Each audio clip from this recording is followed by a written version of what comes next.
Assalamualaikum warahmatullahi wabarakatuh. Selamat datang kembali di channel kita, Cukli Bidu.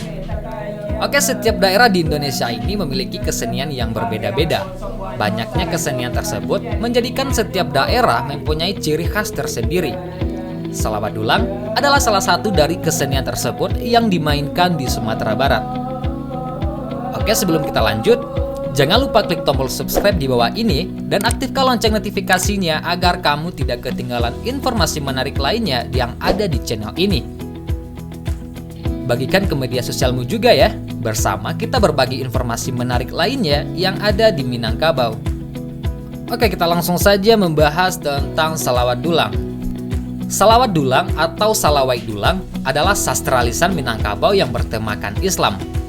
Sesuai dengan namanya, salawat dulang berasal dari dua kata, yaitu salawat yang berarti salawat atau doa untuk Nabi Muhammad SAW, dan dulang atau talam yaitu piring besar dari loyang atau logam yang biasa digunakan untuk makan bersama.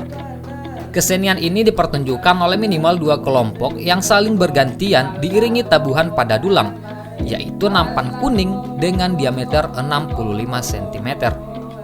Dalam sastra Minangkabau, salawat dulang adalah pencitraan kehidupan Nabi Muhammad, cerita yang memuji Nabi, atau cerita yang berhubungan dengan persoalan agama Islam diiringi oleh irama bunyi, ketukan jari pada dulang atau piring logam besar tersebut.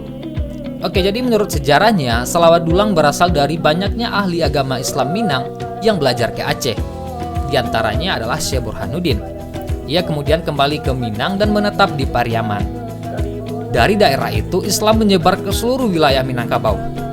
Dan saat berdakwah, beliau teringat pada kesenian Aceh yang fungsinya adalah untuk menghibur sekaligus menyampaikan dakwah, yaitu dengan menggunakan rebana. Kemudian beliau mengganti talam atau dulang sebagai ganti rebana dan menabuhnya sambil mendendangkan syair-syair dakwah. Versi lainnya ada juga yang mengatakan bahwa salawat dulang berasal dari tanah datar oleh kelompok tarekat Syatariah sebagai salah satu cara untuk mendiskusikan pelajaran yang mereka terima. Oleh karena itu, teks salawat dulang itu lebih cenderung bersifat ajaran tasawuf. Namun seiring berjalannya waktu, teks salawat dulang juga telah ditambahkan dengan syair-syair lagu terkini.